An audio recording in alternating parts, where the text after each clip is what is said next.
Hi everybody, thanks for watching this. I wanted to tell you this is a little time sensitive. Let's see if we can now suspend time as we move into a meditation and channel from Kryon.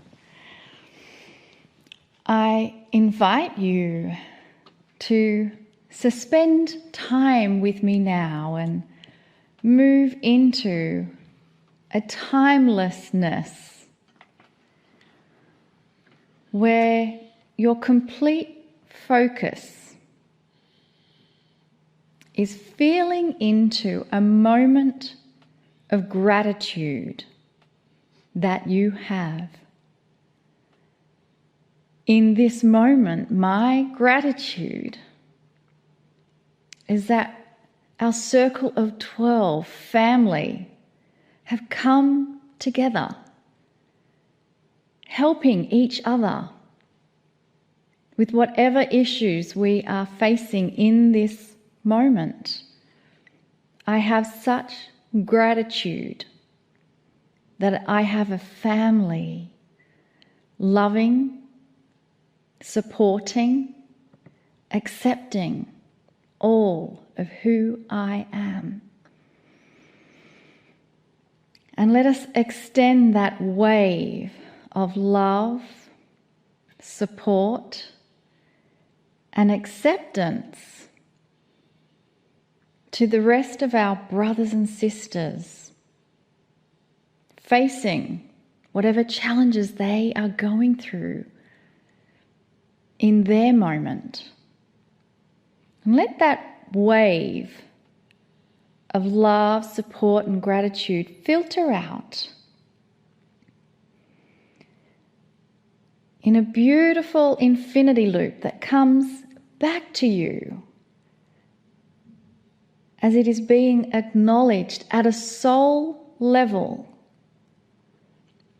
of how your magnificence is feeding in and supporting the magnificence of every other precious soul that is currently living through these extraordinary transitional times on our beautiful planet. And now with gratitude, we sit back and enjoy the message coming through from Kryon.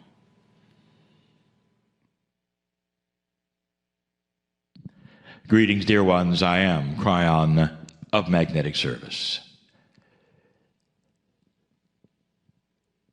I've told you so many times, if this is the first time you've seen channeling, it may surprise you to know that that energy from the other side of the veil that speaks to you now, is fully cognizant of you. Every single soul who is watching this is known by God, known and loved by God. That is the premise since the beginning of all of the channelings. We approach every single channel with the idea that this might be your first time. And so there often is a review. This particular series that we are doing now in this healing time, this healing circle, has to do with the attributes of catalytic energy to healing. In other words, an energy that would then push on the potential of healing. Something perhaps that would happen which would open a door that wasn't there before for healing. The healing that we speak of is multifaceted. If you're in fear and you walk around in fear, and perhaps you have for a long time, and there's many things to fear, it would be a healing, would it not, if you found a way not to be afraid. That would be a healing.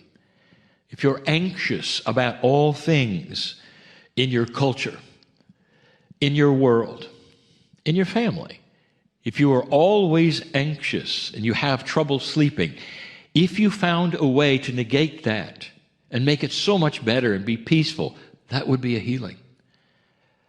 And then you go to that which you would commonly think of as healing? Is there a disease? Or there are aches and pains, or there's something there that shouldn't be there? Whatever it is, even if it has no name, if you could eliminate that, that's a healing. And so these are the issues that we speak of in this series. Are there things that would pave the road, you might say, open a door, you might say, for those kinds of healings? The answer is yes. We've already given you two of them. I'm going to review the first one because this third one relates to it. Now, I'll identify this third one in just a moment. Let us review that your body, that 4D body of yours, is mostly made up of chemical reactions. And those chemical reactions are perhaps triggered by the electronic signals from your brain. But what I am talking about is you are mostly chemical. And we talked about that in the first of this series. Now, if you are listening to this and did not hear the first channel, you can find it. These are all presented together for free as a series. If you are a member of this portal, you can also find it. So this is the third one. The first one talked about that which is perhaps confusing for many of you, and that was, it enters into the cognizing or the belief of all of this, that chemistry is part of what causes all things, whether it's fear or anxiety. It also is the measure of how long you will live. And so we said that anything that you can do to change the chemistry of your own four-dimensional body, not an esoteric body, just the four-dimensional. We're talking about the reality that you experience chemically. Anything you can do to improve the chemistry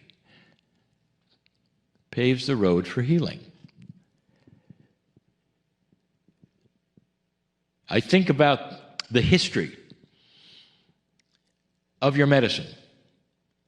When they realized all of the chemical reactions that go to making things work in your body, when they saw that, the first way of healing was allopathic. If they can alter the chemistry, if they can push and pull this chemical so perhaps it won't go over here or do these things, that would then be some kind of healing.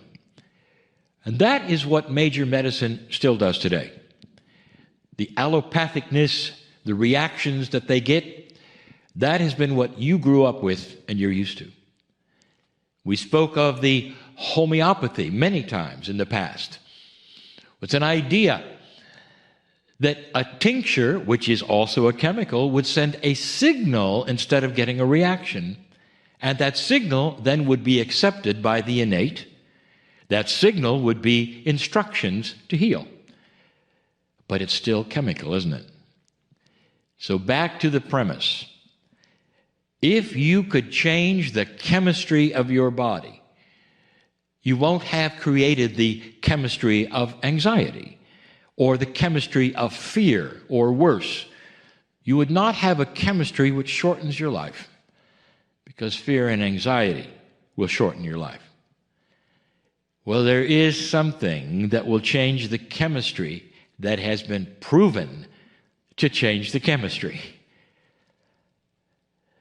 In the first series of this, we had the parable of woe, who found out that he could take charge of his own cellular structure and he could steer his ship into safe places.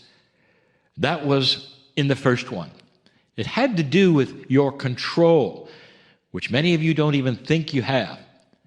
So this third one is also you controlling your chemistry, but through a completely separate perception. And now I'll give the word, and then I'm going to tell you about the research. And the word is laughter. Laughter. How many of you who have had perhaps a stressful situation found it dissolved, even if it's temporarily, by laughter? Perhaps it's even unexpected laughter. You tune in perhaps to a program that really is funny, and you find yourself laughing and laughing, and just for those moments, do you realize that you're in that very interesting perception where your body chemically is altered, just while you're laughing, is altered, because the anxiety is gone for those moments. Did you realize that? I think most of you are realizing that laughter seems to then suppress fear and anxiety. And so many will turn to laughter in the programs that they watch and all of these things for an escape. And it works. But you don't want something temporary, do you? There is research, good research, that shows that the chemistry of the body is altered by laughing. And the fun part of this is what follows. Have you ever heard of laughter yoga? Here is an exercise by those like you who understand what I am talking about now, where groups of people will get together and laugh. And you would say, well, what is the stimulus to make them laugh? There's got to be some jokes. There has to be some situations. They've got to talk about something funny to get it going. And the answer is, no, they don't. And this was another discovery. If they all simply started laughing at nothing, and you'll say, well, you can't do that. Yes, you can. You can pretend. But when you start laughing, even though there wasn't anything funny around, something happens. Your body starts to generate a new chemistry of funny. And others around you will start laughing at you, and you with them, without a joke, without a situation, and all of you will be laughing, and you can do it for a very long time, and then you're laughing at one another, and you're laughing at the situation because your chemistry starts changing. That's a fact.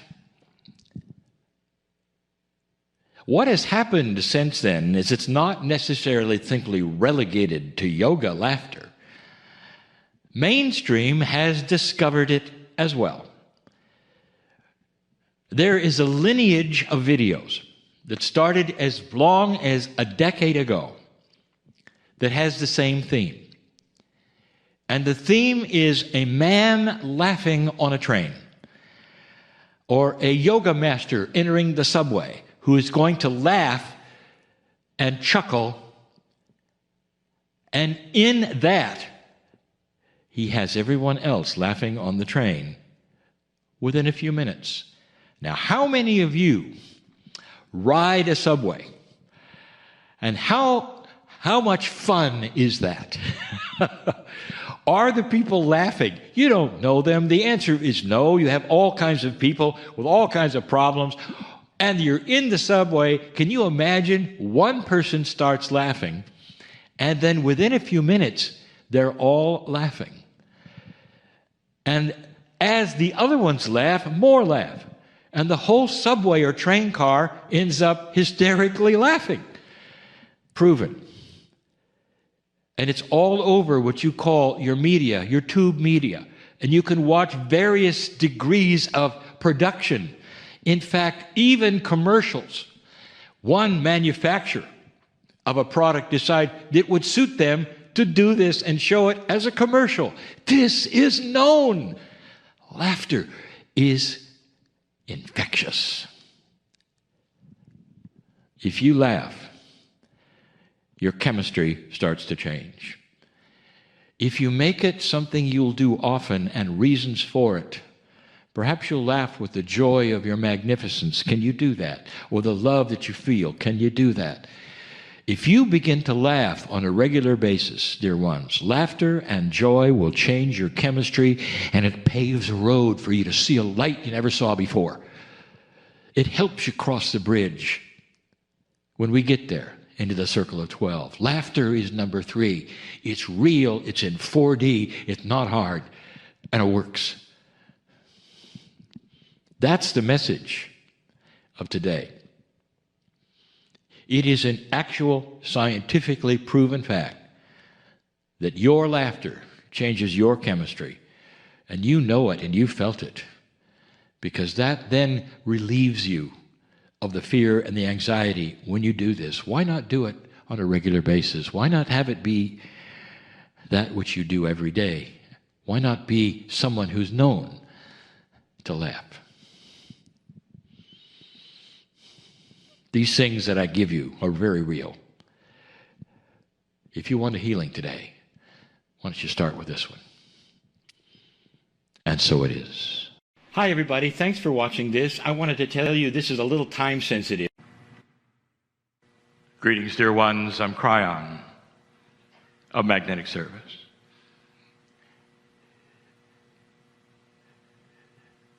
Spirituality meets science, you say.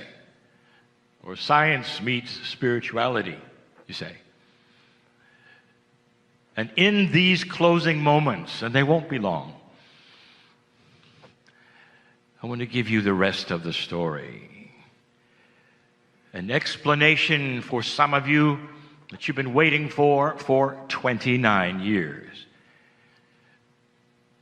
And some of it's science from a channeler. It starts to shake hands in a way you didn't expect. It creates a coherence of consciousness and belief, understanding of something that so many had no idea of. No idea. I present in just a moment even a question to the science. The ones who are here, the ones on the stage, and I take it to another level.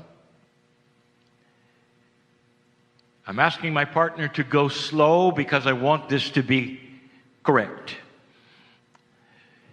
29 years ago, when my partner started to channel Kryon, me, this consciousness in the field, which represents perhaps the voice on the other side of the veil that perhaps is connected to a higher source, perhaps even that which is the creative source. 29 years ago. And when I came in, I announced to my partner that which he didn't understand and those around didn't understand. Comical to some, to many, even to my partner for a while. I was the magnetic master. He laughed. He didn't understand. He accepted it. He didn't understand. And now I'll tell you what it means. Dear ones, the scientist Greg, who just left this stage, pointed out something absolutely remarkable.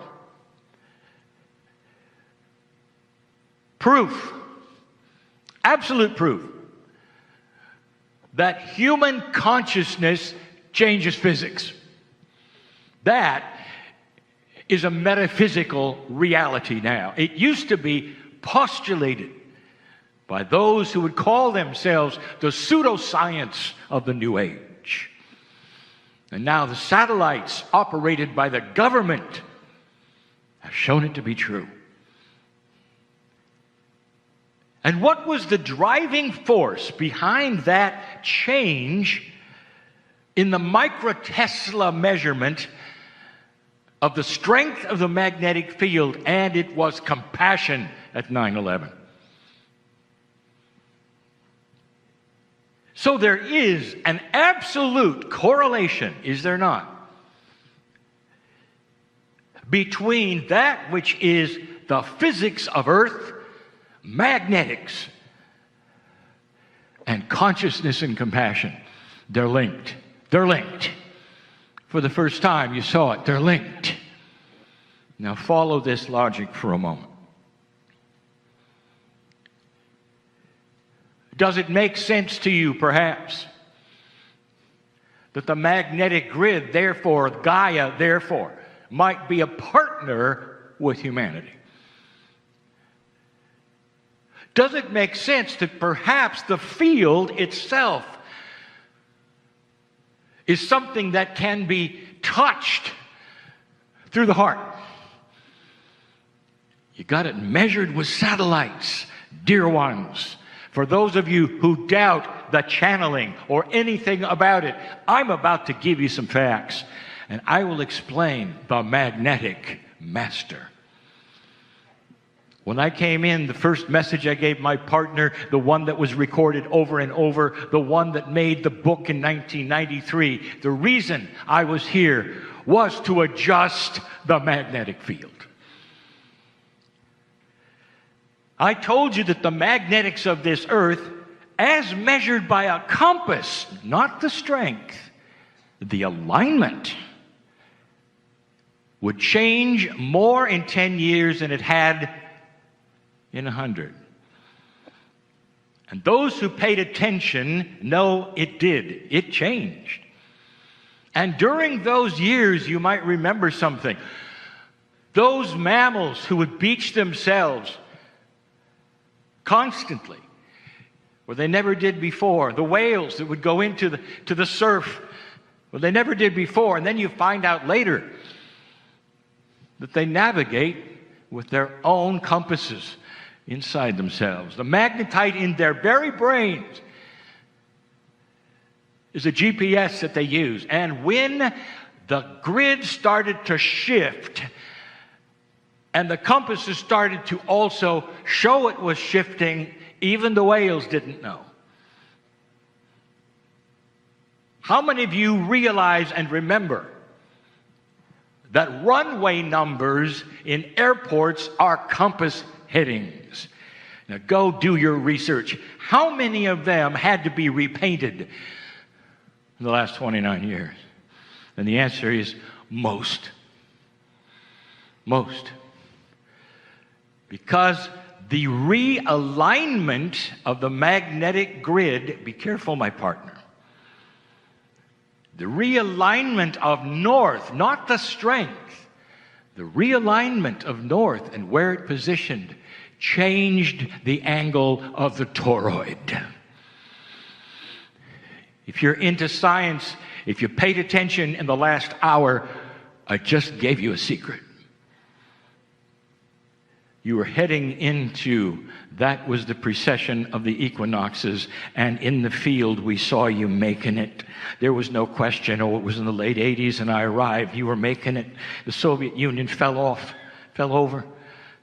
Disarming so much that was there before. You were going to pass the marker, just like the ancients said. There was so much excitement in the field. I'm telling you something. Listen. And the magnetic grid had to be realigned because you were going to stay. And the realignment caused a correlation between that toroidal shape, and you. And the field started to be a lot more commensurate with what you were going to do with compassion. This is why I came. There will be some who understand what I'm saying and some who don't. I don't know whether those who measure things, like the scientist Greg said, ever thought about the alignment of the toroid and where it was in '89 and where it was in the year 2001. And whether that toroidal alignment would make any difference at all in that which is the marriage in the field between consciousness and physics. It goes both ways, you know. The alignment of the field allows for greater compassion. Now you know why I'm the magnetic master. What does that tell you about what possibility it is that I exist as I exist? or that my message is my message, and what is it if it is true, and if all of this channeling business is real, what does it tell you the message is? And that's the second and last part of this message. It tells you that whatever you want to say about spirit or God or source, whatever you want to say about it, it is paying attention, because it is inside every single human being, and it wants to coordinate everything on this planet so that you'll find it and know it's there, so you'll find it and know it's there. That realignment is so you can see it and work it and get to this place in the hero's journey called peace on earth quicker than you could before, ever before. This alignment is new. No other civilization had this alignment. Now you know who I am. I continue the rest of the story. The scientists can only bring you to a certain place. The best of the best. Smart as they are, they can only bring you to a certain place. It can explain. The charts and the graphs can show the field is real. It exists. It may even be stronger today than ever before. Now that's supposition, but I will tell you it is, because of the realignment of the toroid. But they can only bring you to one place, and they can tell you about it. They'll talk to you about the coherence.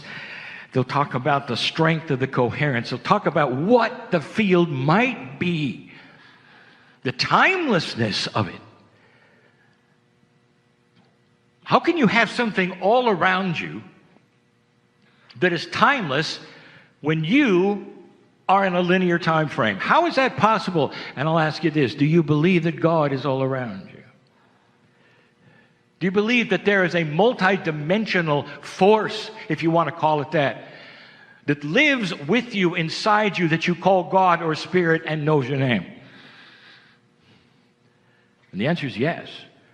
You do. You wouldn't be in the audience otherwise. And so the explanation of the field starts to sound like the explanation of Spirit, doesn't it? Just a little. They only can take you to one place. They talk about the void. What is the void? They want to put you in the void with meditation so that you can at least understand that there is a place you can go to which has love in it. But they can only take you so far. I want to take you the rest of the way. I can do it if you believe it. If you're tapping your toe and hardly wait to go to dinner, this isn't going to work for you. Give me 3-4 minutes, just a few minutes, to try to explain to you what actually is in the void.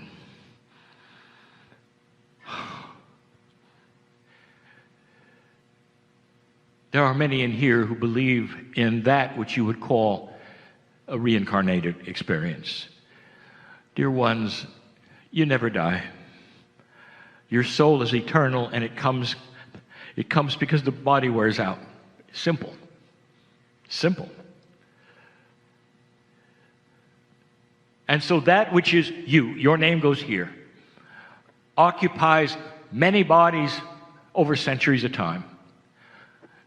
This is not a New Age belief.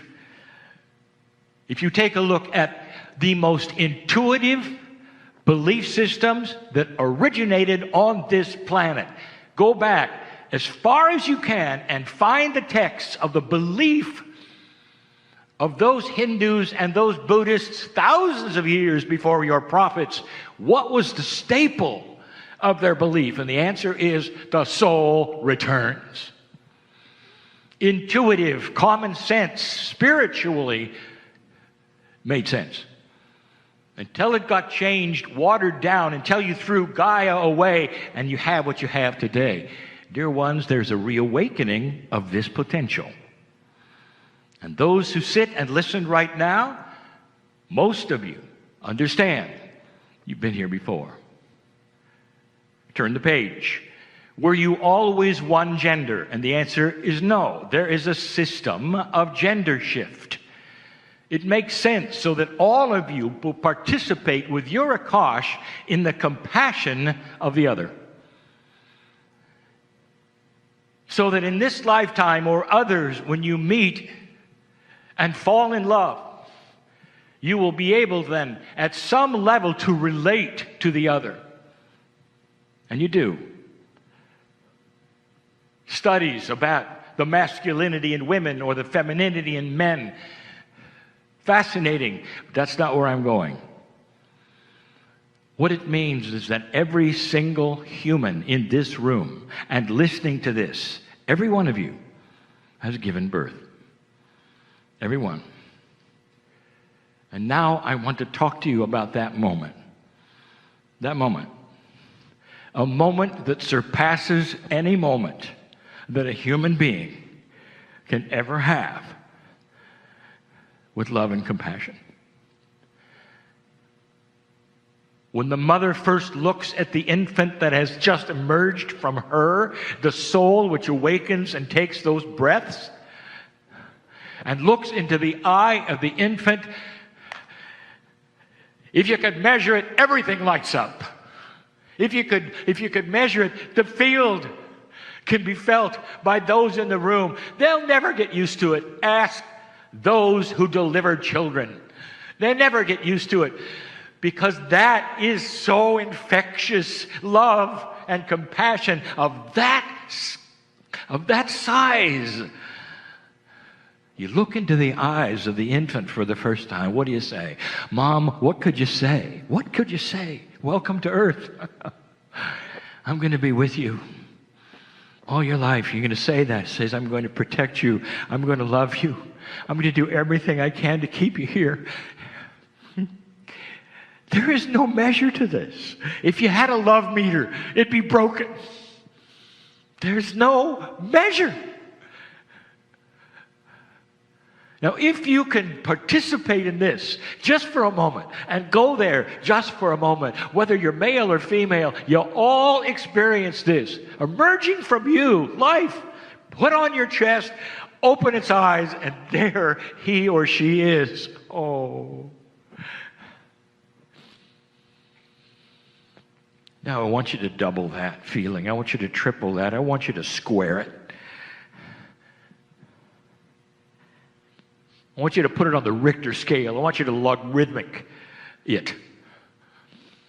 And then you'll know a piece of the love that is in that void. Coming from that which some don't even believe exists, and that is a central creative force that has put you here, not by accident, who knows your name, loves you unconditionally, and knows of your magnificence, and looks into your eyes, waiting for you to open them. Waiting to say, I know you, I'm going to take care of you. I don't want you to be sick.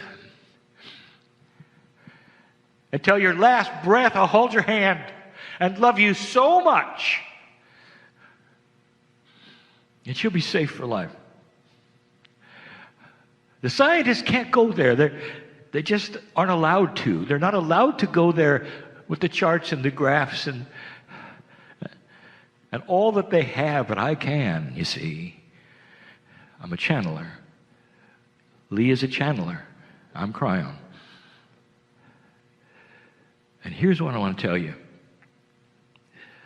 Not only does this love exist, listen, use the logic. If you can love a child the way you do and it goes off the scale, what do you think is the scale of the love of God for you? And something is happening in this new energy. And here's what I want to get to. This love, this amazing discovery that there is a hand out and waiting for you to take it with free choice. This discovery that you have to make is stronger in this energy because of this realignment of this grid, because of this angle of the toroid, in this science, in this coherence than it's ever been before. And it calls to you like it never has before. And that's why there are so many people in this room and listening to this. These meetings didn't have this kind of attention before, did they? 30 years ago, did they? What has happened recently to bring you to this chair to even listen to this possibility? You came for science, you're getting love. And then you find out that love may be a complement of science. Did you ever see a tree that had the sunlight just perhaps coming in a certain way and only for a little while, and you see the tree then over a period of years start to bend to the light? That's what I want you to know. Due to this realignment, due to these studies, due to this now correlation between consciousness and magnetics and physics, due to all of this, you're starting to bend to the light. You're starting to see it. You're starting to want it. You want to know more about it. You can't define non-linearity. By its own common sense definition, it's tough for a linear mind to define something that is not linear. And so the plea is this: don't figure it out. Let it be. Go ahead and figure out the charts and graphs, dear ones. That's why you came. But draw the line when it comes to that, which is the incredible love of God for you in this moment. Your name is known. You're not here by accident. Don't figure it out. Don't say how much, when, where, what do I do? Which way do I face for this to happen? How many steps do I climb? Do you say that to your infant? Looking in his eyes, her eyes, did you say, I'm going to take care of you, but you're going to have to do some things for me? No. No. And neither did God when you were born magnificent in this planet. Neither did Spirit, neither did this central creative source ever look at you and said, I would love to love you completely, but you got to go over here, you got to know this person, you got to do this, you got to join this. That's not the way it works. I want every one of you, as I close right now, to understand the reality of this message. You have seen the tip of the iceberg all these days with all of these charts, the graphs, the proof over and over that you can change you biologically, conscious, proof after proof after proof. And now, the rest of the iceberg, you've got help. Not just help. Does it make sense that if the peace of God in you is really the peace of God, if it's really there, it belongs in the field communicating with a parent who has opened its eyes and looked at you and says, I'm going to take care of you as long as you live. Now, in the next life, take my hand. Come on, take my hand. Try it. See what it's like. But that's the free choice. To cognize what I'm saying or not. The same number of angels will walk out with a doubter as the one who is healed in the chair right now. I know who's here, and I know who's walking out different. And this completes the picture of this particular entire series of meetings. It completes it. It's a circle. All saying the same thing. The science and the spirituality, someday there'll be a word that encompasses both. Because the Creator made you and this planet just like you are, knows who you are. But the love and the compassion that is there when you bend toward it just a little bit, it's so infectious. It's like when you bend toward it, it lets you reach out and take your hand, and you'll never forget it. You'll never forget it. You'll never forget it. And you'll never be the same. That's why I came. Perhaps that's why you came too. And so it is. So here we are at the end of a long day, and this group is an extraordinary group because you came early, you stayed throughout the day, and you came back for another 2 hours with us. So true seekers, true light workers. And this intimate group, we are lighting a match for the planet right now. And boy, does it need it, right? So with that, I invite you to close your eyes and use this moment to return to the essence of your soul, the essence of your eternal soul. It's a flame that never goes out, a continual burning of light, the place where we can recharge our cellular structure when we give intent to connect with that essence of our soul. Where is it that your energy comes from? Where is it that the healing comes from? Where is it that the love emanates from? There is nowhere, because it is both inside and outside.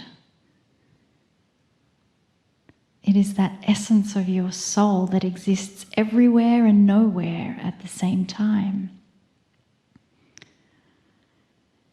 And so the invitation is to let all the busyness of the thoughts in your mind dissolve away into the nothingness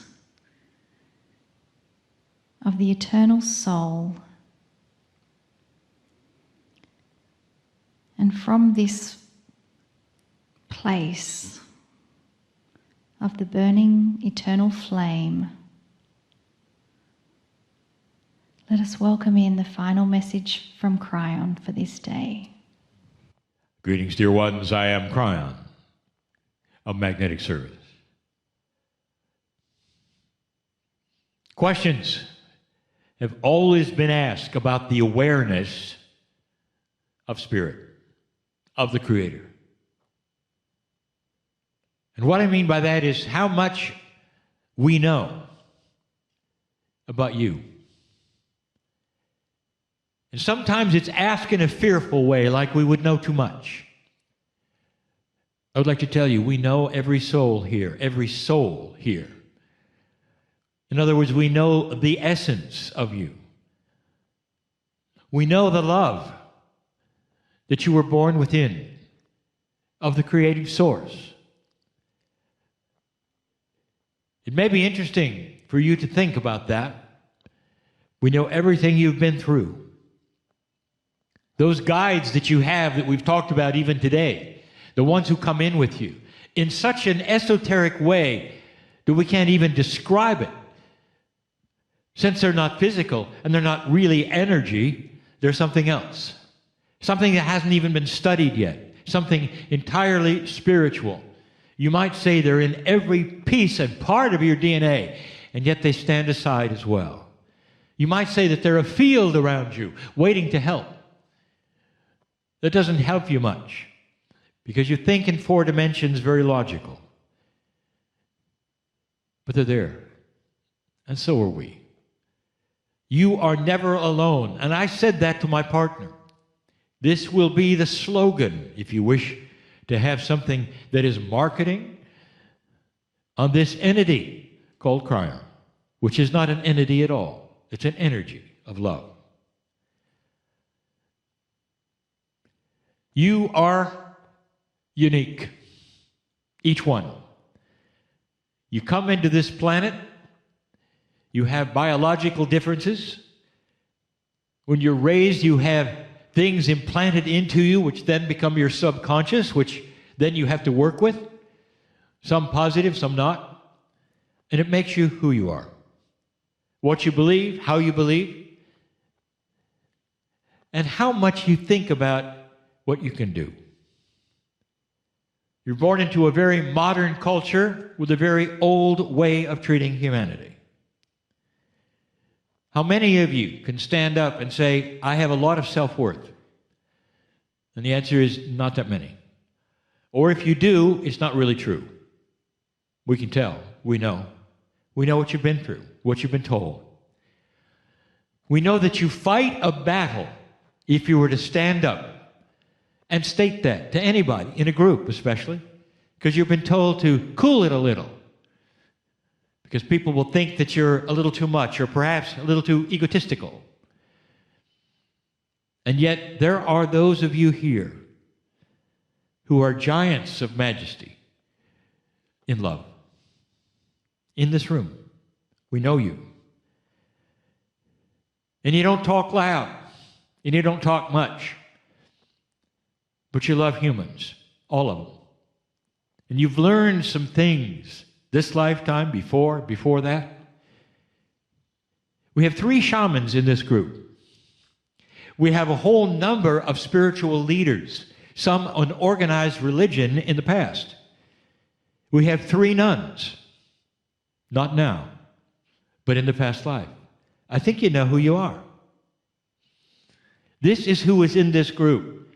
The chances are very high that this is not the first lifetime when you're discovering a spiritual overview that leads you into questioning yourself. How big really am I in the eyes of God? And the answer is enormous. I want you to know that. I want you to know that if you could really pull away the veil, that whoever you are, whatever age you are, whatever you think about yourself, we see you as one of the brightest lights that could be on the planet. Because we know that which you are learning and that which you are applying to everyday life.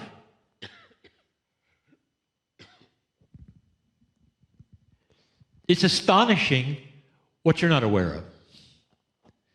I could show it to you, but that doesn't work that way. I can tell you about it, and that's okay. You might say that spirit has rules. They're not as much as rules as an honoring of the process. And the honoring is this. You come into this planet with free choice. There's a reason for that. People have asked, well, what is the entire reason of life? Why are we living like we are living? Why does spirit do what it does? If I gave it to you, it would be in a language you couldn't understand. It would be illogical because you don't have a language of love.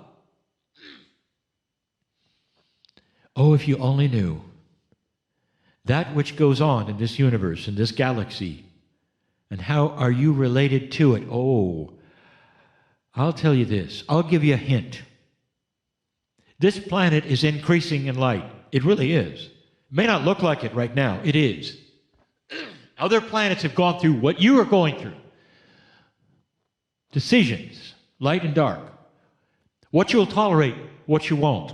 What you really want on the planet and what you don't. That's where you are. But I'll tell you, the light that you strike here, called planet Earth, is measurable in consciousness by other planets, by other groups of planets, some of whom are very aware of you and are waiting for you to join a consciousness group who also understands what's going on. What you do here, specifically in the next 100 years, will change that which is what we'll call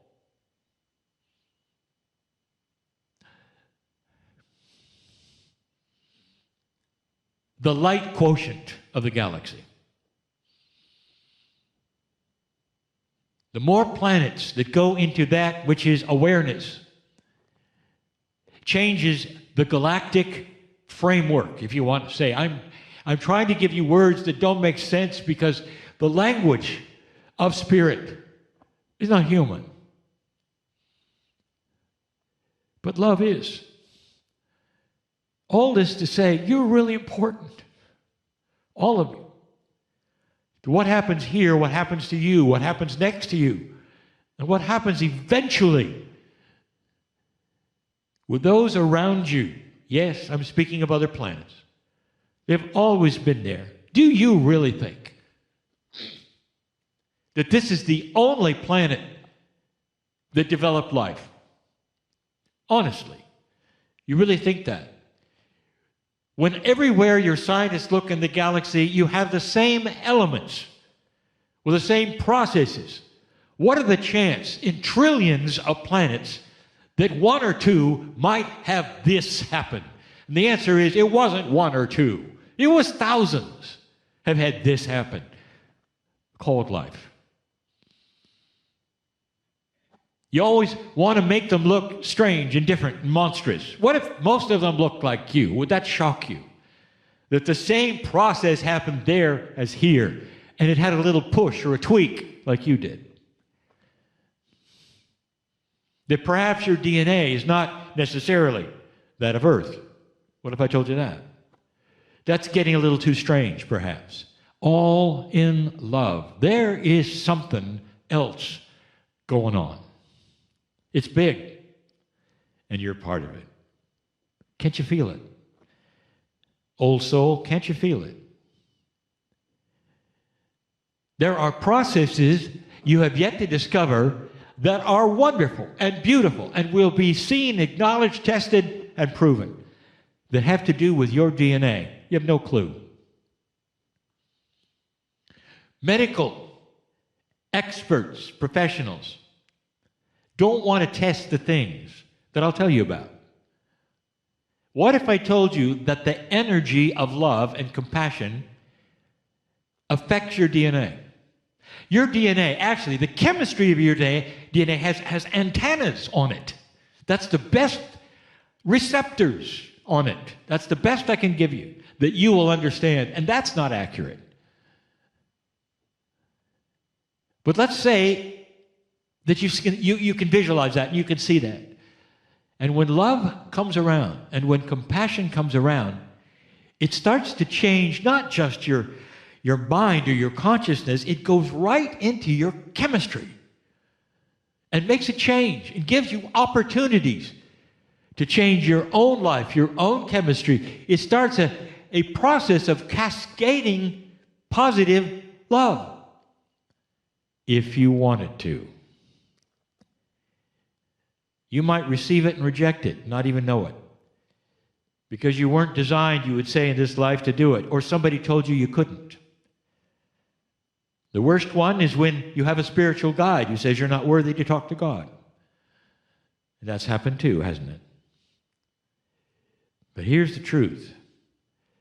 There are those processes within you that respond to esoteric things and start a process within you. Now, my partner alluded to it, but even he doesn't understand it. Perhaps you're here for the first time and you think all of this is nonsense. Give it a couple of years. Because if it's true, it festers. That's the best word I have. It attaches itself as true. Love, compassion, kindness. And you can't get rid of it. And then you have the opportunity to let it grow or not. And if it does, it leads you to examination of yourself, perhaps. Why do I do this? Why do I do that? How can I improve this? How can I be a better human being for those around me? It starts to go in that direction by itself. And you're saying, well, what is that? Is that some psychological process that I'm not aware of? And the answer is, no, it is not. It's a DNA process. What does DNA have to do with how you think? Everything.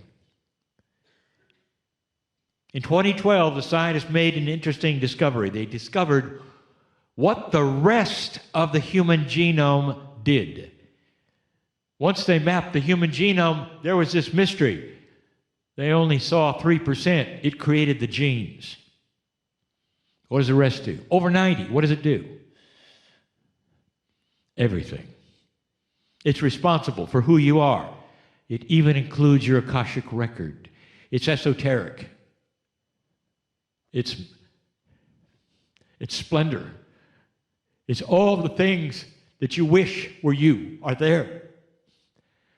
And you don't know it yet. There is so much hidden in this old energy. But when it starts to change, things change for you. You have already experienced some minor shifts in your culture, and you have not celebrated it as though it were different. And yet it is. Hundreds and hundreds of years in your culture, a sameness was there of old energy and the way people worked and how they acted to each other, and the biases were always there. And suddenly, in your lifetime, it starts to change and shift. Have you noticed? What do you think about the Me Too movement? How long has that been going on?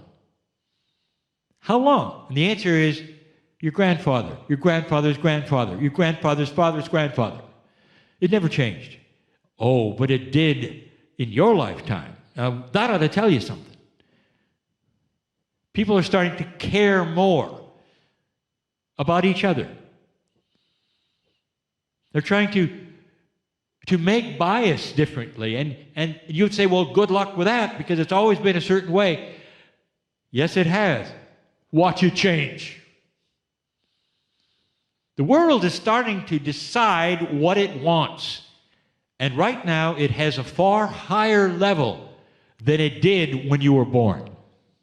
Did you notice? Did you feel it? Are you aware of it? This is the shift. You're magnificent.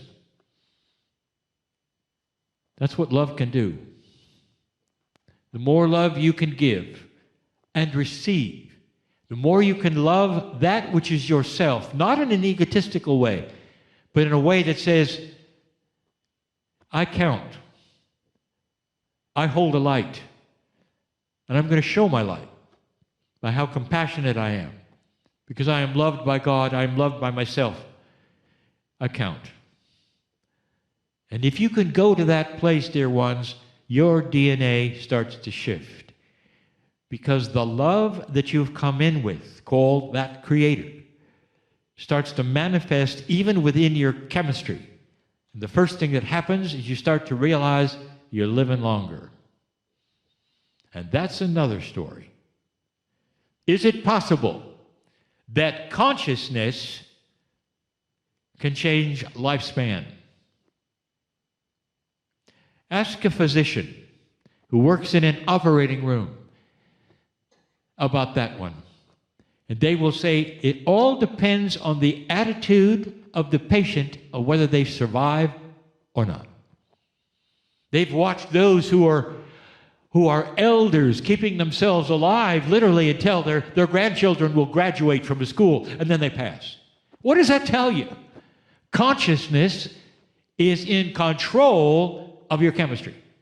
That's just number one of so many points that we have taught. But the big one,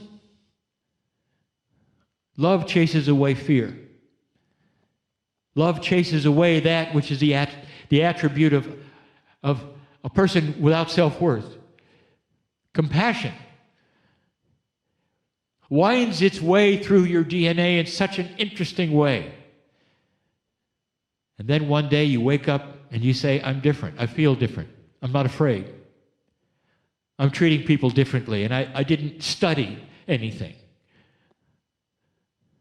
And then they realize there's been a change, not just in how they think, but their very chemistry of their body. Living longer, being more healthy, all of these things controlled by you.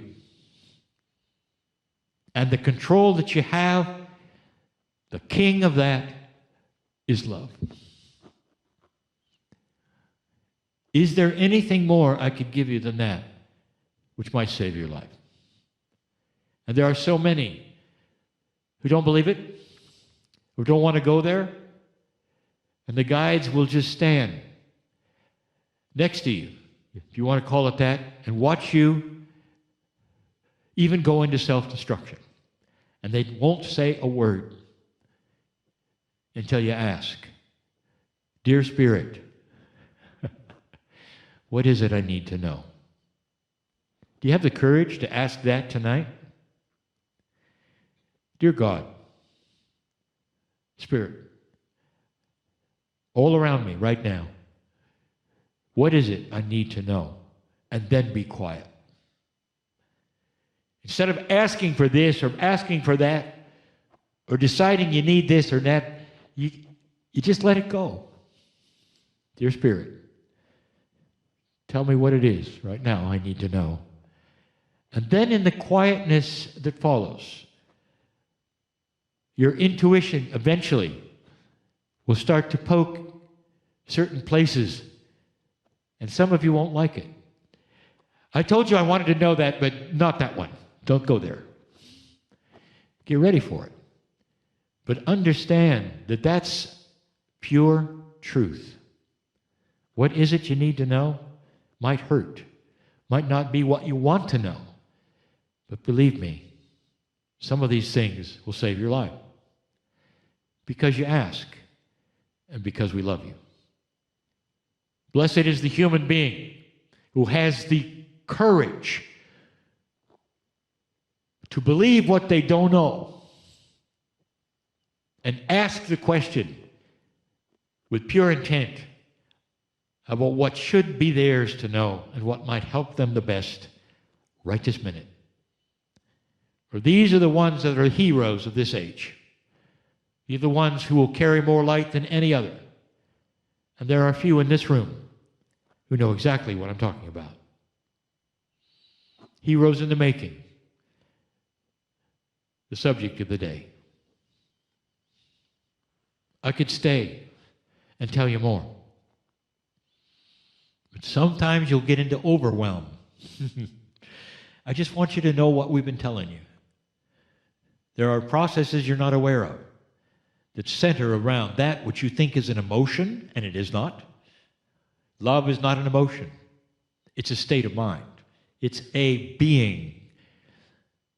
It's an energy that is divine and carries with it multidimensional energy that actually works in your DNA.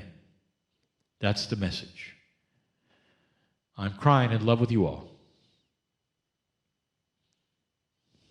And so it is. Just feel your body in your chair, your hands where they're resting on your legs, your back against the chair, nice soft neck. Let the top of your head just float up, open up. And notice if you feel any energy in the palms of your hands or really anywhere in your body. We've been together for almost 2 days now, doing work about energy, feeling it, giving it, receiving it, exploring it. And I know that you feel differently than when you came here on Friday. So just enjoy that space, enjoy what it's giving you, enjoy how it's opening you, healing you, filling you up.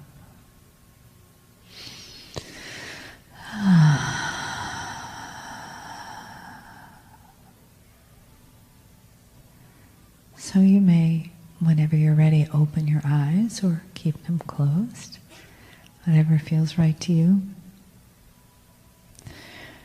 Our first question tonight is, how, Kryon, do we maintain our balance in a world that seems crazy out there and chaotic, or we don't know what's going to happen next or where? We don't know where we're going to be, if we're going to have a job, what the economy's like. How do we find our own personal balance in that?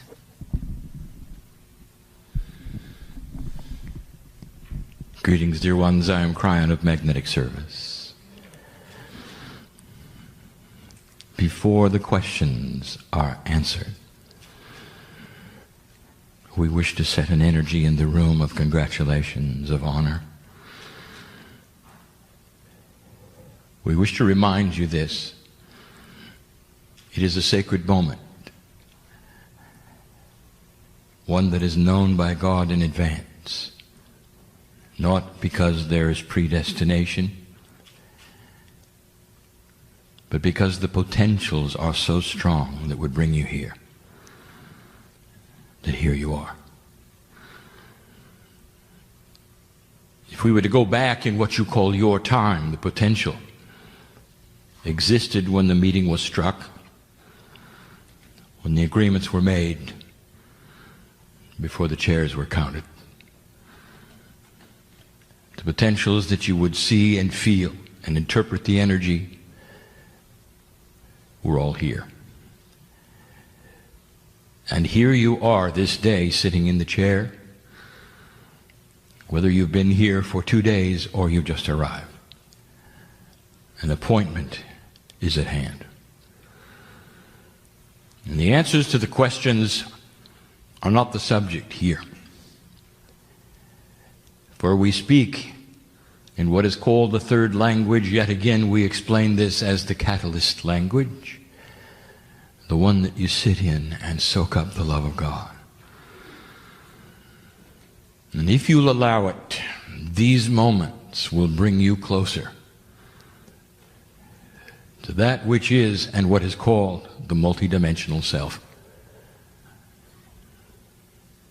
For lurking, and we use the word lurk because it is not clear where it is to you, lurking in every single human being is that which vibrates very high. An extremely complex system, a plan, a benevolence, a love in every single one. Enhanced by the ancestors that you are and have been and are around. And now in this assemblage, also enhanced by the ones you've loved and lost who are here. So let us make it clear one more time. Who is here? You have a human being who's alive and well, sitting in the chairs, well enough to sit in the chair. And you have the others. And oh, human being, you want to singularize them, you want to say who they are, you want to give them names, and I will tell you, it's an entourage and it's an assembly that is bigger than you can imagine, who knows who you are, knows the reasons you came to sit. And during this time we call Q&A, it won't be for them. For you are opening your hearts and your minds for a little while, suspending reality for a moment in time. And they know that, so that perhaps they can whisper things to you while you are partially out of linearity. And perhaps you will even smell them, feel them touch you, and know that I am correct, that all things work together in a plan. Listen, there is no such thing as death. There is no sting in this. It is simply a recalibration. And when it occurs, and you return new, young, you return with full knowledge of all the spirituality that you've ever learned, dear ones. Should you choose to work with it, you can. There are those in this audience, in this assemblage, who need to hear this before I answer the first question, and it is so. When you were born, you knew your direction. You knew that contract was to come back as a light worker. You knew at some intuitive level. But with free will and free choice, many of you did nothing. And then there were some who did, and many who awakened to purpose, and realized that they were more than they thought, that God was bigger than you were told. And then there are the ones, and I know who you are, sitting here now, and it's just happening now. And so I want to say congratulations for an awakening which is profound, for you will never be the same. May you walk out of this place differently than you came in.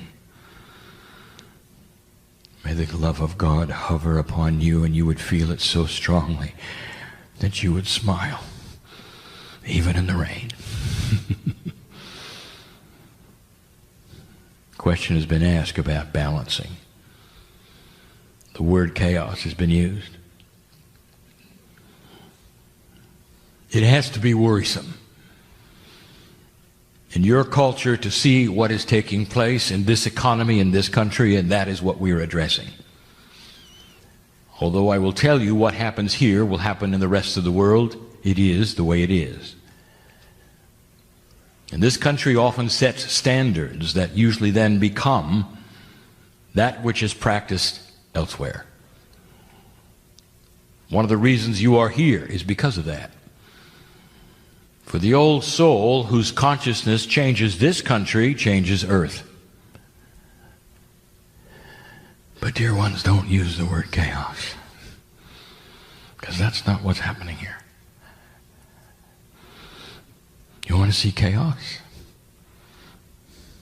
I present this in the most loving manner I can. I want you to bless what you have and congratulate yourselves on the recalibrating economy, although it may be difficult. But it isn't chaos. You've seen chaos. And there are humans on this earth right now looking at chaos. Oh, let me take you to Haiti. Living in cardboard boxes without food. Orphans without parents who used to have them. And nobody cares. That's chaos of the highest order, and it is survival.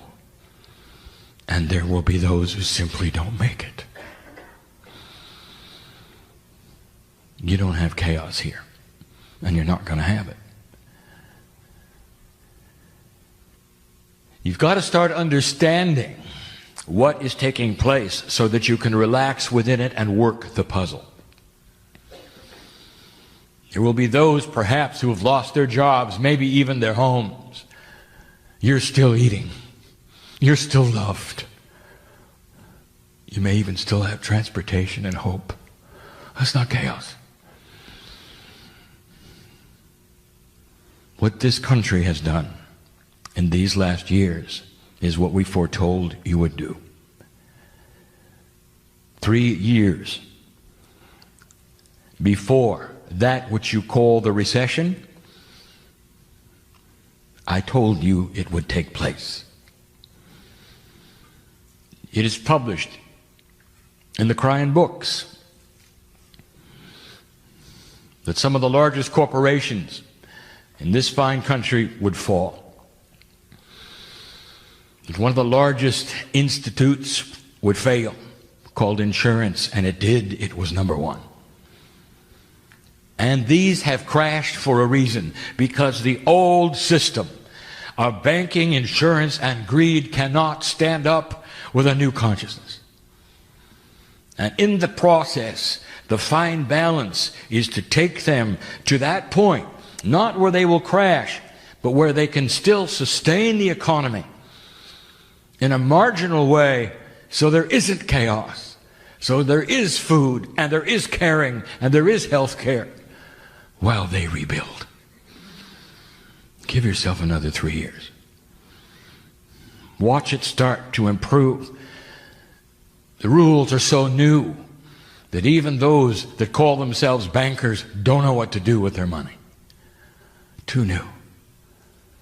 Still demonstrations outside that which you call the exchange, showing disapproval even now with the system of greed. Watch for a balance to occur that is fairer for all. Watch for banking and insurance to start progressing to something that it always should have been, but never could achieve in an old energy of greed. Oh, also watch for some steps backwards and then forwards. For the greed mongers are always there, and they will try things to pull it backwards, to get their way. Only this you'll watch. For the first time, public outcry will create an almost instant reversal every single time they try, and that's a first. In the past, when they wanted to pass those kinds of rules so they would make more and take less from you and more from you as they deemed proper in their own minds, all they had to do was do it. And now they can't, because everyone is watching. And what did we tell you some years ago? There would come a time when everyone can talk to everybody, and there can be then no secrets. This is the key. It is the key for you in your endeavors to hold the light in this country. We'll build a new system slowly that will then create again the kind of abundance you were used to. The unemployment rate will start going down. And you will recover. And you remember these words and the timing. And perhaps then you can look back and say, it was worth the effort. It was worth the effort. Balance yourselves, light workers, and understand what is going on. It's what you signed up for. It's why you're here. I dare you to celebrate the recession.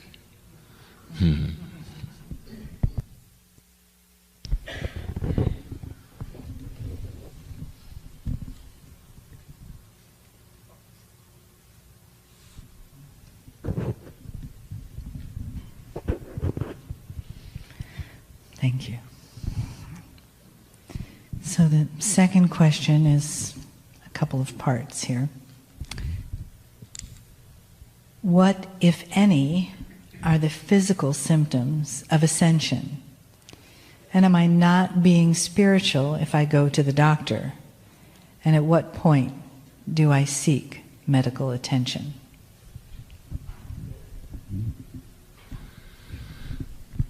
Fine questions indeed, for they start a discussion that is appropriate and true. Knowledge that should be given to the light workers about these things have to do with a fine line you walk, indeed, in your culture, in your society. Part one, the question about the symptoms that are physical about ascension is easy. Look for joy. Look for joy. Can you be among the ones who think it's chaotic in your economy and be joyful? If you can, that's a physical sign.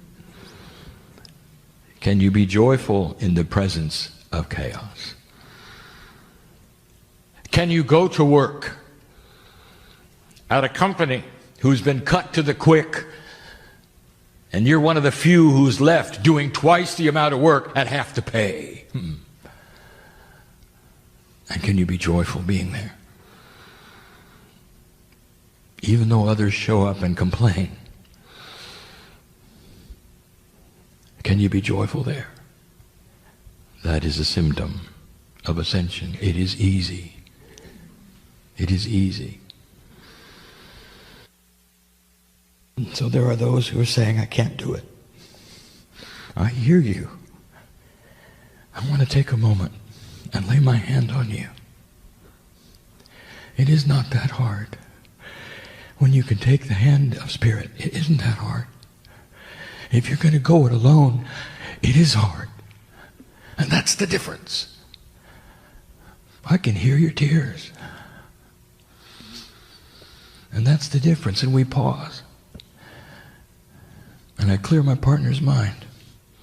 I don't want him to feel what I see. How long is it going to take you to cross this barrier and take the hand of Spirit when it's outstretched the way it is? Invention, science, medicine on this planet has all increased in the delivery of its sophistication by design. Have you ever seen or noticed that invention on the planet happens simultaneously in many places at the same time? This would tell you, would it not, that consciousness is a field, and then when it's right for these things, they are placed upon consciousness, and many humans receive it at the same time. The invention of flight was a race to who could do it first. Almost within days, you won. Invention of the radio, all given at the same time. Even today, disputed who did it first. And so we tell you that that which your doctors have, the sophistication that they have, the instruments they have, all God-given. It's a combination of going to those who are medical doctors and that which you can do yourself. It's a combination. It always has been. It always will be. Always will be. Until that time when your DNA works at 100% and you can heal your body instantly. But at this juncture where you have DNA working at 30%, there is only so much you can do for yourself. You can start a process, and then you can have the doctor measure it.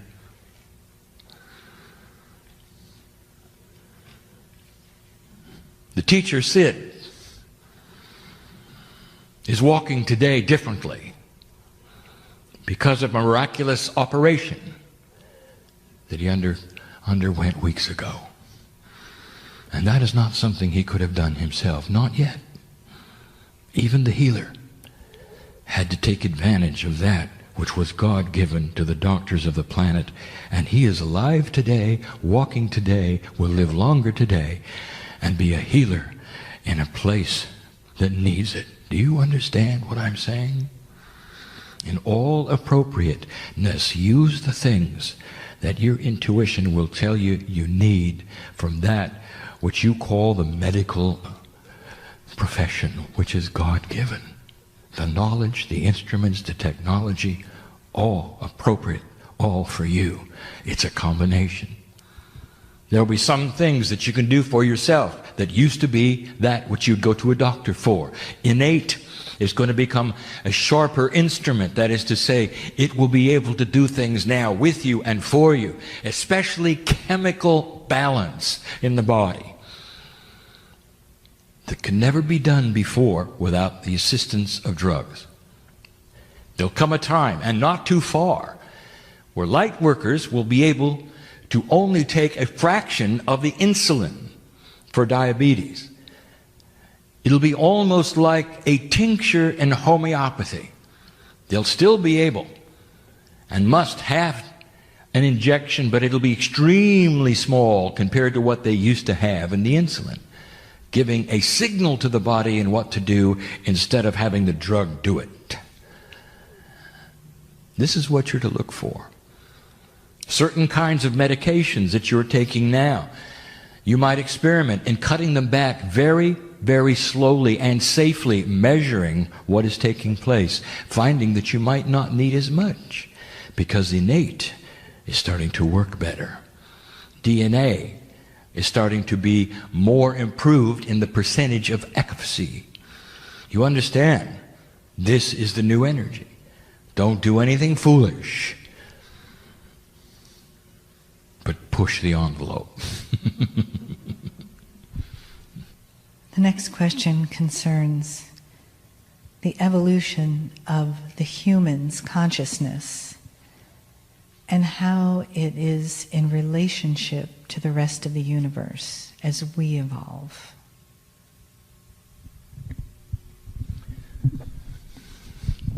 incredibly insightful. And given by somebody who already knows the answer, or they could not have constructed the question. One modifies the other. From the beginning, we have told you that this planet is a test of energy. It's not a test of humans. Do you understand the difference? It's a test of energy. In what direction and vibration will the energy of the planet go when measured by those entities called human beings, which are really angels in disguise, walk among that which we call the entities of Gaia?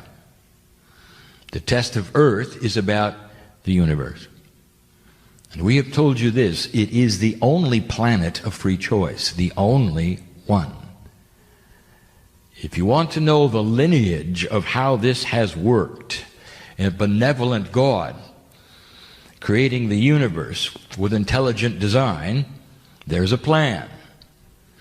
And there are planets that are populated even today that used to be the only planets of free choice. One of them, which will become nameless,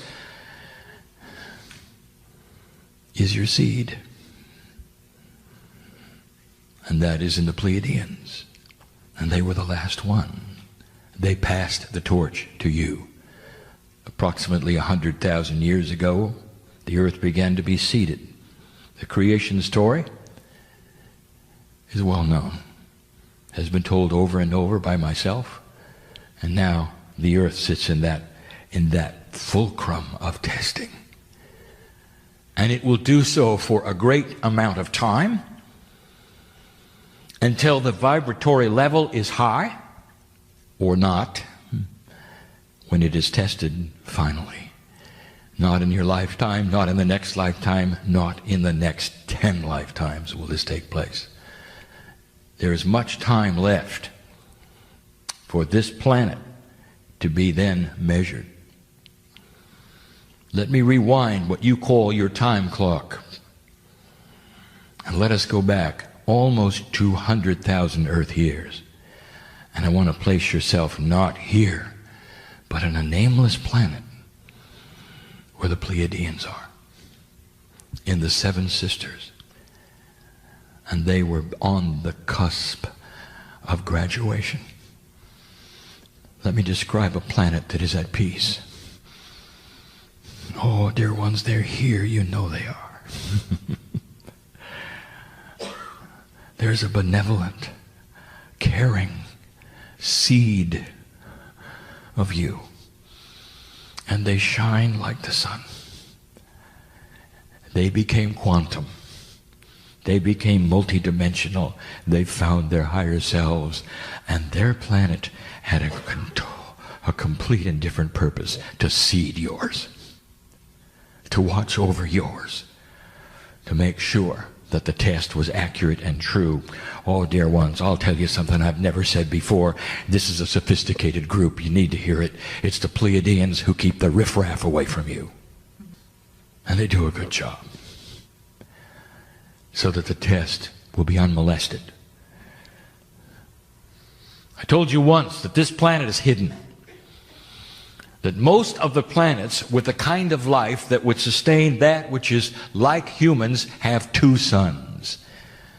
And there's a reason, because two suns create a far greater chance of life beginning and photosynthesis to take place. You lost one of them. You only have one sun. So those who are looking for life are looking in the wrong place.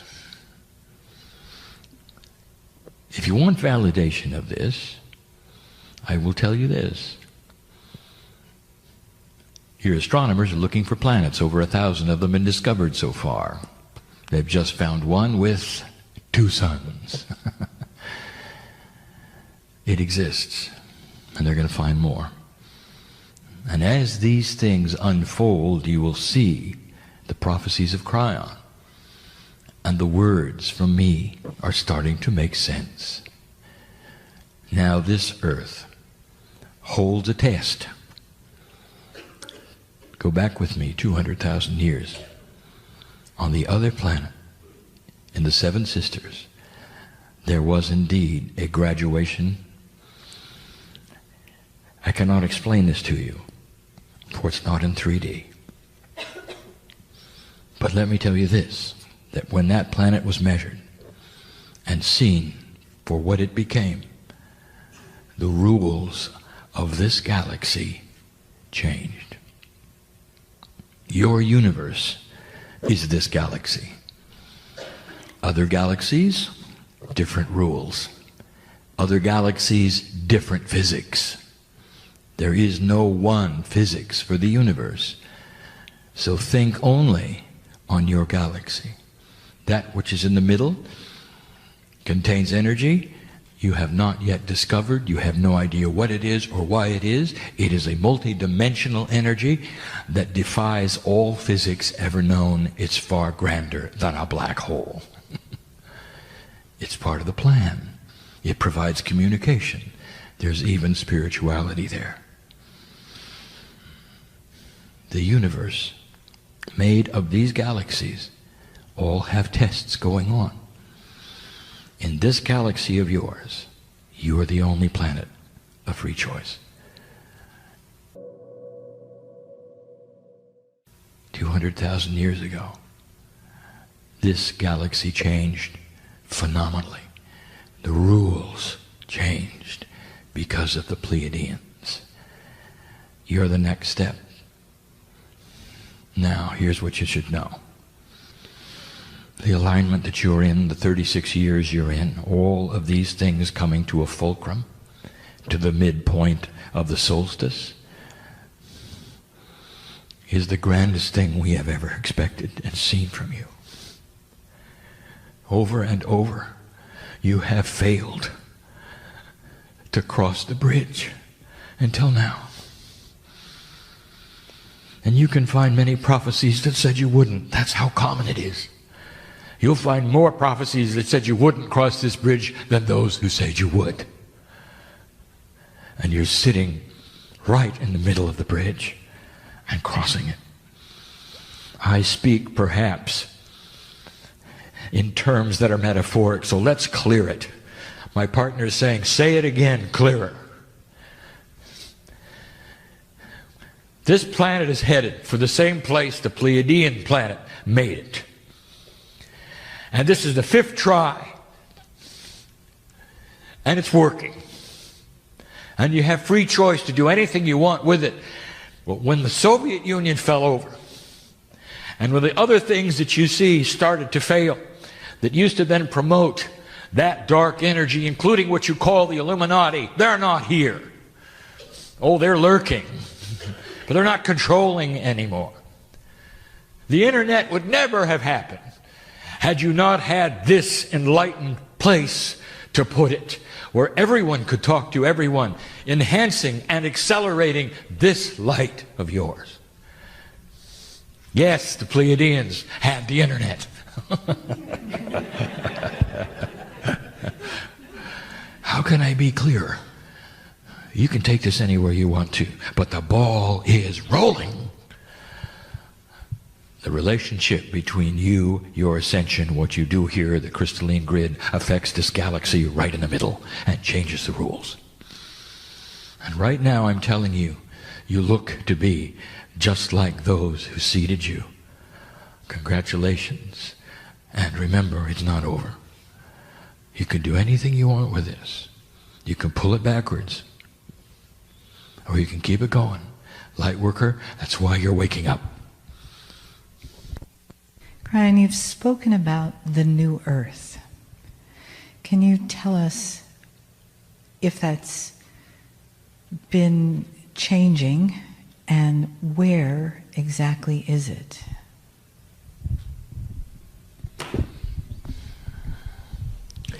Question was just answered. You're sitting upon it. The new earth is the description of a planet that no longer has energy which will take you to war. The new earth is a description of a planet who is ripe and ready for human beings to live a great deal longer than they live. Doing it on their own through chemical balance, through DNA enhancement, through medical science, through supplements, through discovery. The new earth is an earth that looks so different from the one of 100 years ago that a visitor coming back 100 years later and arrives today will say, "What happened here?" You sit upon it. You're part of it. And the promise is great. Kryon, you've written books and spoken a lot about our Indigo Children. How can we, as parents and even those of us who are not parents, support children with ADD and ADHD diagnoses, and how can we honor them in the public school system that we have now? Let us be clear that Spirit did not identify them as indigo. A human did. For Spirit, these children are simply children of new consciousness. Now, my partner made a point earlier to say that there is no such thing as generalization of consciousness. And just as it is true that every single one of you is remarkably different from your lives, from what you believe, to the path you're leading, spiritual beliefs, and what you must do. Every child who enters this planet of new consciousness is at different levels of it. The ones who are the highest level, that is to say, the ones who are the most quantum, you have a name for. Autistic. They are savants. They have no linear barriers in their brain. They are ultimate uber conceptuals. And they have an incredibly difficult time with your linearity. The parents in here of an autistic child know that when you speak to them and they look at your voice, if they will even look in your eyes, they can't understand it. You can see their brain struggling to put the words in a row, to place them in their brains in a row. That's how you speak. That's the linearity you have, and they don't. And they struggle to linearize. You're going to discover how to work with the autistics eventually. And it's going to come with you becoming more conceptual and giving them burst information that they can understand. And it may take some technology that you have not seen. You go on down that scale of enlightened conceptual human beings that are being born now, and you have then what I would call the mode, the average. The children are coming in far, far less linear. And so that is to say, they want discipline, they want understanding, and they want teaching in conceptual ways. They have scoped the energy of the puzzle and have the answers ready before you open the door. They know what they know long before you tell them what they should. In school, they're bored. They're bored. You cannot give them pablum when they see so much more the whole meal. Learn how to teach these children conceptually. Number one, give them the meal first. Give them the payoff right away, and then find out what they want to know about it. It's backwards. You start by giving them the facts leading up to the payoff. If you're going to teach algebra, you have to start with math. You have to start with the principles. You have to start with this and that. Why not start with algebra and ask them what they don't understand? You see the point? Show them what's happened on the earth. Give them a synopsis of human history and ask them what they'd like to know about. There is a new way of teaching afoot. And it's exactly backwards than you think, and the children are going to rise to the occasion, and it will be a challenge. It will be exciting. It will be a puzzle. And you're going to have to work harder at it because each child is going to have a different path. There are schools operating in this way right now. Study them and see them and try to slowly implement these things where they're not being implemented. And now the obvious. Don't wring your hands and wonder what is going to become of these children. Let me tell you what's going to become of these children. They're going to be so disappointed in the way school works, they're going to become teachers and change it. You see? Look at their age. You got a 10-year-old who is struggling, not doing well, bored in school, having trouble, 10 years old. Look at the age. Now, how old is he in a decade? A simple decade. Old enough to be in that study group. Perhaps even to have graduated and be on the cusp of his degree to be a teacher. 10 years, that's all. It's happening sooner than you think. And then another 10, and they will be the principals, the administrators, what you call the bean counters. It will make a difference. It's on its way. So understand what I'm saying. That the consciousness now is not going to stay now. And yes, you may have to have the old energy stay until it retires. And some of you know exactly who I'm talking about. And then the opening comes. And you'll start to slowly see the change. Oh, dear ones at home, if you have these children, this is so difficult of a concept to understand. They know about your relationship at home more than you do.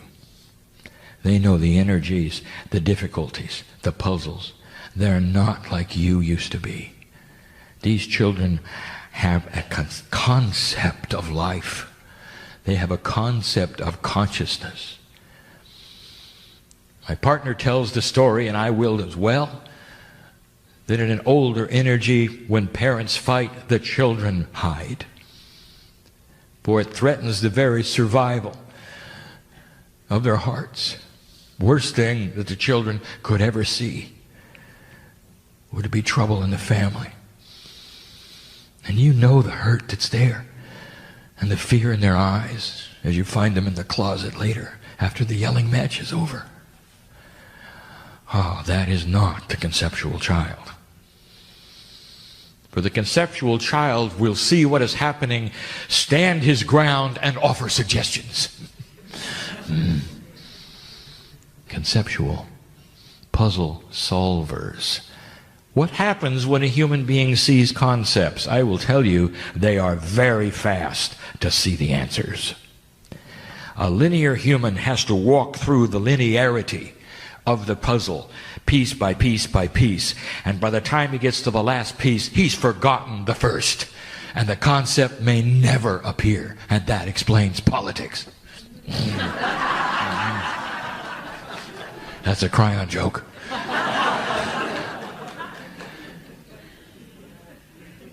The children of new consciousness are also going to be your congresspeople. And you're going to see conceptual solutions to problems that have been hanging on the shelf, unsolvable for decades. But when the conceptuals arrive, they'll see it as a group. Bam. Problem solution. They work together. You'll still have a party system, you'll still have disagreements, all of the things you have now, but you'll have concepts you've never seen, and there'll be some of you who will slap your heads and say, why didn't we think of that before? And the reason is because you're looking at a different kind of thinking. It's more enlightened. Oh, not all of the children are enlightened, but most of them are conceptual. They have the same opportunities you do to find that which is their higher selves. They're not born spiritual any more than you are, but they're born conceptual. So that's what you can do. And the final one is this. For the teachers, in this group or listening to this channel, for the teachers, you've got to look into their eyes and treat them like your brother and your sister.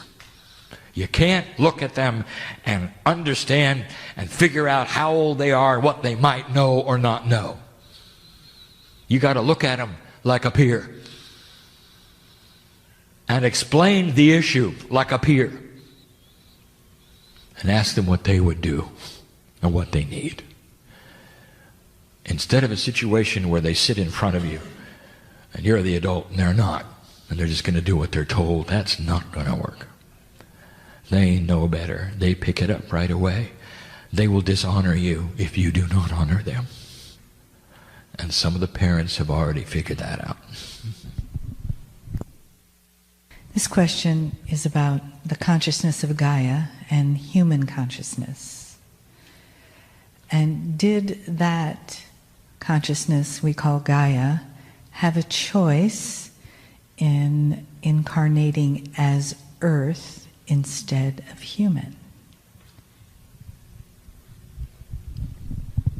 An intellectual question. So now I give you the lineage, and you will understand better. You think of Mother Earth as the grandmother.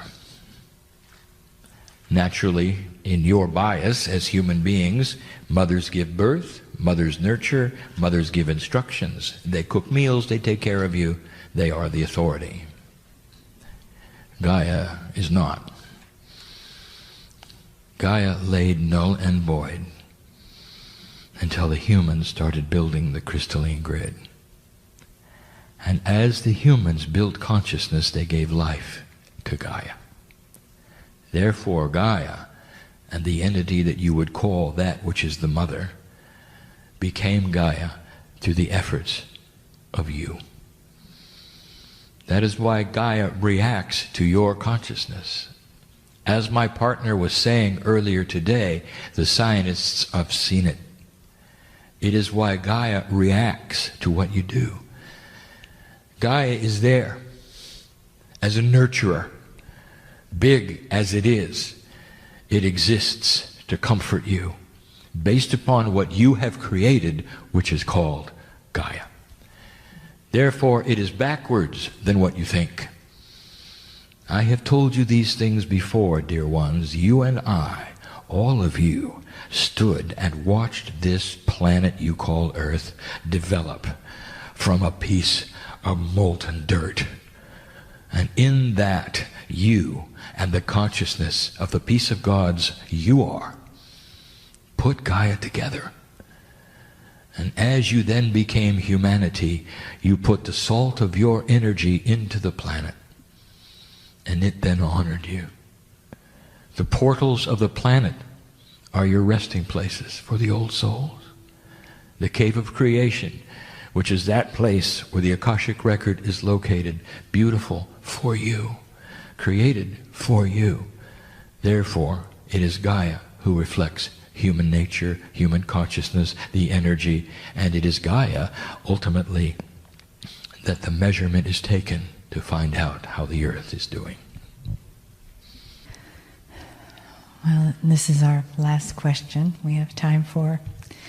And this question comes from a clarification about what you speak about, this side of the veil or that side of the veil, and the coming and going from one to the other. And will there ever be an evolution that makes that something that consciousness and incarnations don't do, and we all become totally luminous?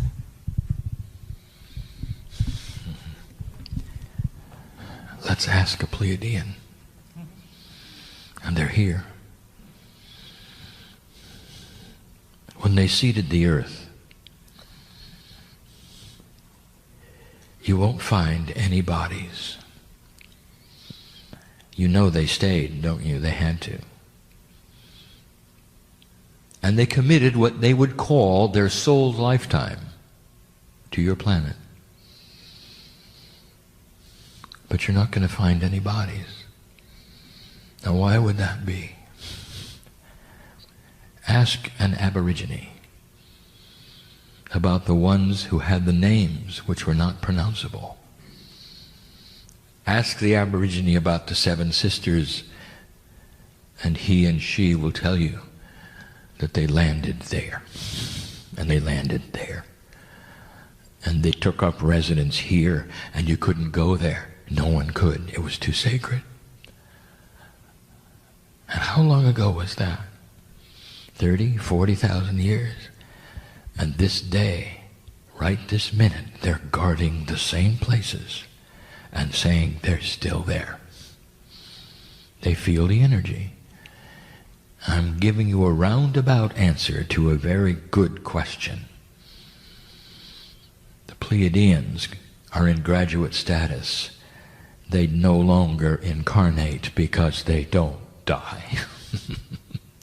The cold sore, that which is the core of the soul, is connected so strongly because they have quantumized all that they are, that they become the singular soul. Now my partner is saying, stop and start again. And I will. In the cave of creation right now there is crystalline, and that crystalline represents your soul. One soul, many lifetimes. You have to understand this. Like rings in a tree, you have one soul with many lifetimes. Right now your higher self is your best friend, and it has been your higher self every single incarnation. Therefore, if you want to touch the Akash, you better get in touch with the one who's been there every single time. That's you. It's the core. Now imagine a time where you become so integrated that you no longer need death. And instead, you come and go from one side of the veil to the other, just like you'd walk from one room to the other. You can hardly tell whether you're a creature of God or that of a planet. And at that point in time, the planet does not stop. It's hard to imagine such a place where it would seem to be half virtual and half in 3D, but that is what it is. There'll come a time when the actual planet itself of the Pleiadians disappear, and they know it. When they have elided what they have in their vernacular as their Gaia becomes a high enough a consciousness, it will be just like them. Yes, as you come to a place where you are able to touch your higher self, and this spreads to other humanity, and it's not in this generation or the next one or the next one or the next one. We are talking about a lot of years. You know that. And when it takes place, and it could, just like it did there will be no death. There's 2 places on the planet right now that are very, very Pleiadian. You might say they have decided to reside there in their multidimensional states where there is no time, where they wait for you to do something. And now I present it to you. In the mountain called Shasta, they're there. Climb the mountain. You'll see them. Some of them will show themselves. They love you. You're a sister and a brother. The original teachers of Lemuria reside in the island of Kauai. And that is why that island has never been and never will be conquered by a king, by military, or government. It cannot be. For they live there. And they wait. They never died. They've been on this planet as long as the planet sustained enlightenment. 100,000 years. What are they waiting for? I'll tell you what they're waiting for. They're waiting for what you're doing right now. If you pass this 36-year timeline and plant the seeds that we think you're planting, that we see that you're planting very slowly, and sometimes what you think chaotically, you're going to cross that bridge that we said you were going to cross 22 years ago. And I promise you there'll come a day when you're going to meet them. And they're going to say to you, well done, sister. Well done, brother. And then and only then can they go home. And it won't be long past that you'll start to understand what it's like to ascend. Now that's the far future. And it's speculation based upon potential. It's not fortune telling. It's predisposed, not predestined. Big words. So let us finally return to where we started. You're going to have to balance. I told my partner to shut it out, and he did. I told my partner not to feel what I saw, so that he wouldn't come away with anything out of integrity. For it's not up to him to see those in this room who have secrets, or in trouble, or in confusion. But I see it. And I don't want to let this group of precious old souls leave this room without taking the hand that is theirs in the higher self. At least try it. And leave different. It is so available and so difficult at the same time for you to believe it, or believe you need it, or for some of you even to want it that bad.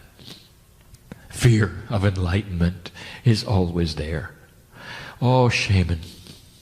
Let's talk about the shaman and those in the audience. You got 3 of them, 1 credentialed. I know who's here. Think I don't know who's sitting here. What possessed you to get that namaker? What possessed you to become that which is the shamanic? And I will tell you, because this is what you did before. Only before it didn't turn out real well, if you know what I mean. And so you had to cross that bridge. And that's what you teach. How to get through the fear of enlightenment. Because old souls have made mistakes in the past when they awakened. And those in the villages saw them as different, burned them as witches, whatever. And here you are again. Witch and warlock. Shaman, holy men, holy women. I've said it before. What is the attribute of a holy man in the tribe? Do you remember? You got to live outside the tribe because you're too strange. You are shunned, so you live alone. But you're the first one they come to for help, right? Now does that ring a bell? And here you sit yet again. I want you to cross that bridge. Don't fear it. It's back, but it's back in an energy that is so different. The Pleiadians are in the room. And they're comforting you. In a way, your soul group is their children. Ancestors that are Lemurian in this room. You knew them. You saw their faces. Think of that. Cross the bridge. Don't be afraid. And here's the promise that we give you. In this new energy, You will not be seen as odd, strange, and different. You will be seen as balanced. That's the difference. Isn't it time for this? Let it begin this night in every heart here. And so it is.